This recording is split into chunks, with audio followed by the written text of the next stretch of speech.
ఇతను తన జీవితంలో ఎప్పుడూ మంచు చూడలేదు. అయినప్పటికీ అతడు వింటర్ ఒలింపిక్స్లో పాల్గొనాలనుకున్నాడు. చలికి అలవాటు పడేందుకు అతడిని ఫ్రీజర్లో ఉంచారు.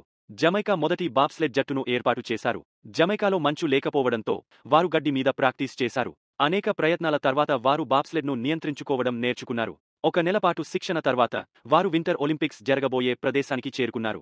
మంచు ఎప్పుడూ చూడని వారు ఆ ప్రదేశాన్ని ఆసక్తిగా చూశారు. స్క్రాప్ మెటల్తో చేసిన బాబ్స్లెడ్ను తోసుకుంటూ వచ్చినప్పుడు అక్కడ ఉన్నవాళ్లందరూ వారిని వింతగా చూశారు. కాని వారికి పట్టింపు లేదు.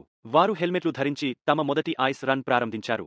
అనుభవం లేకపోవడంతో కొద్ది టర్లు తర్వాత టన్నెల్లో క్రాష్ అయ్యారు. తమను నిరూపించుకోవాలనే ఆత్మస్థైర్యంతో వారు మళ్లీ స్టార్ట్ లైన్కు వచ్చారు. అయితే బాబ్స్లెడ్ స్టార్ట్ సమయంలో ఎక్కువ వేగంగా ఉండటంతో వారు దానిపై ఎక్కలేకపోయారు.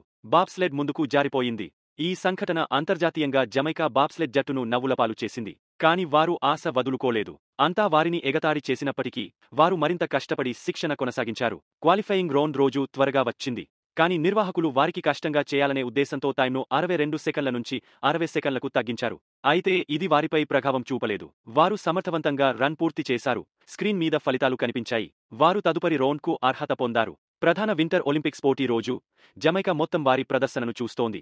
కాని మొదటి రేసులో వారు అతి ఉత్కంఠతో ట్రాక్పై ఫీకుంటూ పోయారు. చివరికి వారు చివరి స్థానంలో నిలిచారు. ఇది జమైకా ప్రజలకు పెద్ద నిరాశగా మారింది. రేస్ తర్వాత వారి కోచ్, పోటీలో ప్రధానమైనది మీరు అక్కడ ఎలా ప్రదర్శించారన్నదే. మీరు శాంతంగా ఉంటే విజయం మీదే అవుతుంది అని చెప్పారు. ఈ మాటలతో వారు మైండ్సెట్ను మార్చుకున్నారు. తదుపరి రేసుల్లో వారు అద్భుతంగా ప్రదర్శించారు. అద్భుతమైన స్కోర్తో 8వ స్థానంలో నిలిచి ఫైనల్కు అర్హత పొందారు. ఫైనల్ రోజు వారు ఆత్మవిశ్వాసంతో బాబ్స్లెడ్ను వేగంగా నడిపారు. అదే సమయంలో ఒక స్క్రూ తరతలిపోయింది. బాబ్స్లెడ్ నియంత్రణ కోల్పోయి పడిపోయారు. కాని వారు ఆగలేదు. 600 పౌండ్ల బాబ్స్లెడ్ను ఎత్తుకుని ముగింపు గమ్యస్థానానికి నడిచారు. ధ్రువీయ సంకల్పంతో.